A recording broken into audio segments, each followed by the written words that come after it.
শ্রদ্ধা রেখেই বলতে চাই, মাননীয় সংসদ সদস্য বয়সে আমার বড়, তিনি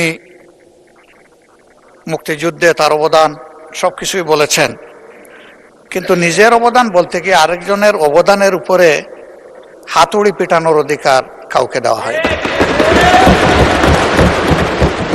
তিনি পার্সোনালি আমাকে হার্ট করেছেন। তিনি বলেছেন যে আমি বলে থাকি আমি শহীদ মুক্তিযোদ্ধা পরিবারের সদস্য, তাহলে ইনি এটাকে চ্যালেঞ্জ করছেন। 2 নম্বর, উনি বলেছেন কোনো মুক্তিযোদ্ধা কিংবা শহীদ মুক্তিযোদ্ধা পরিবারের কেউ জামাত ইসলামী করতে পারে না, তাহলে উনাকে জিজ্ঞেস করে করা লাগবে?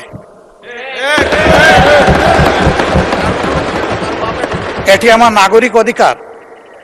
আমি কোন দল করব, কোন আদর্শ আমি অনুসরণ করব, এর উপর হস্তক্ষেপ করার ন্যূনতম কোনো অধিকার রাষ্ট্র কিংবা সংবিধান কাউকে দেয়নি।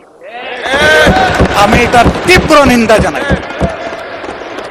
আমার আইডেন্টিটি নিয়ে প্রশ্ন করা হয়েছে, এটা গুরুতর অপরাধ করেছেন উনি। আমার আদর্শ সিলেকশনের ব্যাপারে উনি কথা বলেছেন, এটা বাড়তি অপরাধ করেছেন। আমি অনুরোধ করব মাননীয় স্পিকার, তার এই অসংসদীয় অংশটা এখান থেকে যেন এক্সপাঞ্জ করা হয়।